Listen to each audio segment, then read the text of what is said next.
TKO Boxing with Sherry Abbasi. We're in County Durham today at the Twins Boxing Gym.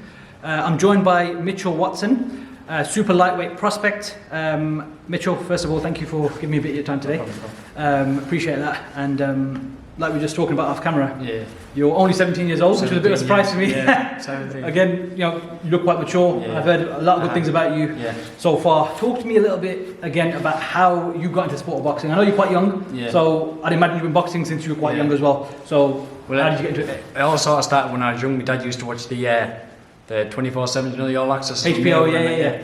Used to watch him when I was little, and got me first for Christmas. I got a little, the little boxing bags and a pair of gloves, and I used to hit all the time. And then my cousins started going to the boxing. They was a bit older than me, so I went with them and fell in love with it ever since. So your dad was a big boxing fan essentially. And He's a big boxing fan, Yeah. Yeah. So the HBO 24/7 days, you would have been about 10 years old when they left boxing. That's 2018. So you were very young then when your dad was watching. I've got a few photos as well when I was like 5 years old with the little boxing gloves on, asleep with them. So literally, for a long time.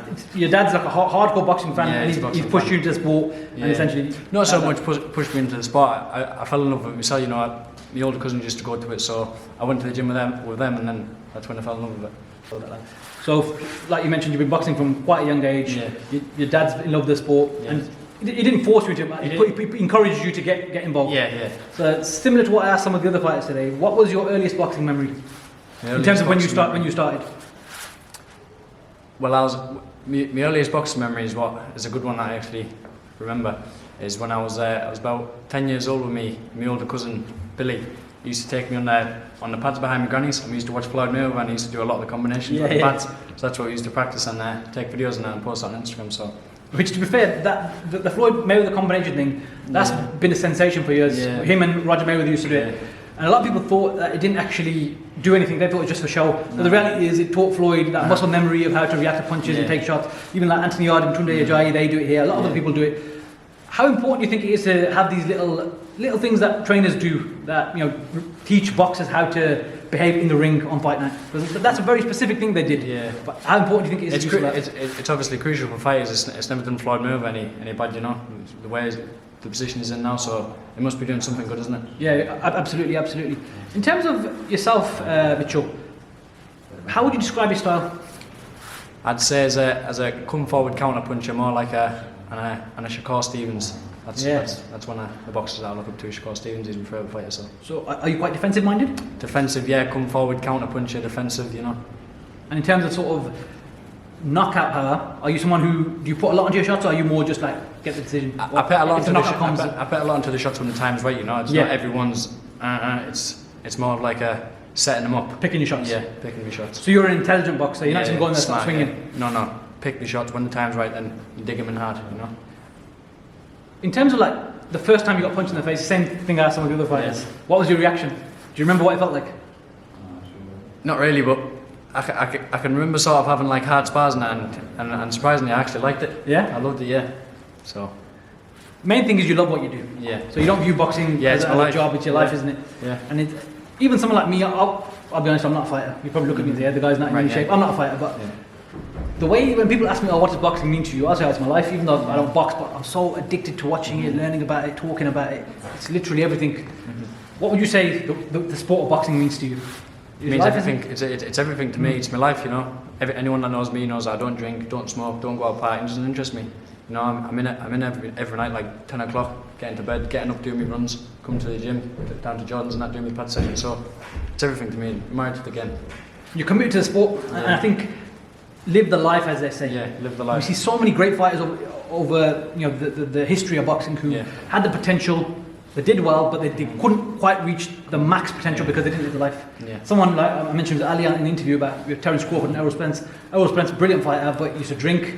He went out and got into an accident when he was drunk, and that changed his career, and he never hit the height he could have. Yeah. So how important is discipline in the sport of boxing? Discipline's everything. If you don't have discipline, you're not going to make it. Like, you can have all the talent in the world, but if you don't have discipline, you'll never be good. So that's the way I look at it. With all the talent I have, because I'm very talented, it means nothing if you're not disciplined. Because the whole hard work beats talent. That's exactly right. Yeah.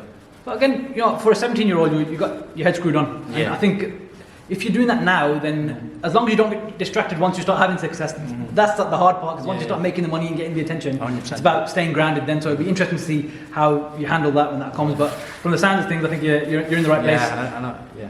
Talk to me a bit about the fighters out there today. Like you said, Shakur Stevens is someone who you're inspired by. Talk to me about some of the other fighters that you sort of appreciate and what you like about them. I like Shakur Stevens, Bud Crawford, because they've got that sort of defensive style. You know, it's exciting. It's good to watch. If you're a boxing fan, you appreciate that style more. You know, so they're the type of fighters. Shakur, Crawford, Keyshawn Davis. You know, them sort of fighters. He's serious. He's dangerous. Man, yeah. I think a lot of people have been sleeping on him just because he hasn't got a big profile. But when you watch him fight, he's good. Yeah. Serious fighter. Yeah. I want to talk about someone who fought yesterday actually, because he's someone who's getting a lot of hype. And he's touted as the next big thing, and obviously I know you've got a lot of people asking questions about you, and your name is sort of being spoken about as someone who's going to do well. Moses Itama, did you catch his performance yesterday? I did, yeah. He's really good. He's the biggest prospect in boxing right now, isn't 100%, he? yeah. And he's 20 years old, so again, he's not even that much older than you. Yeah. He's got freakish power. I remember watching him in the I've watched Moses Itama for a long time actually. I watched him in the Europeans, and from then watching that, I knew like he's going to be good then. Yeah. So how old was he then? In the Europeans, it was only like 2 years ago, I think it was. Okay. In the youths. So I watched him then and it was good. What do you think was the most impressive thing about his performance yesterday? His power. His power. And how like mature he is. You know, like you see a lot of the prospects just going in guns blazing. Yeah, you don't do that. He waits. Mature, isn't he? Yeah. That's what you said power there. For me, when I was watching it yesterday, I thought he could have got the guy out there in the first round after he dropped him, but he was clever. He waited and then he got him out there. But he didn't rush any of his work. No. He let it come, which I think to be a top fighter you have to have that in there. Crucial, yeah. And you said yourself about you don't just go out there looking for the knockout. No. You're picking your shots. Yeah. If you go out looking for the knockout, I say if you go out looking for the knockout, you're not going to find it. It's better coming to you. You know. You got to work for it and set it up. If you've got the power, it'll come. Absolutely. And in terms of mentioning someone like Moses Itama, he's the next heavyweight king is what they're saying. What's your long-term aim in the sport? My long-term aim in the sport, I don't just want to be a world champion. You know, I want to be undisputed. I want to be undisputed world champion. I want to do it in 2-3 different weight classes. You know, I want to reach the top.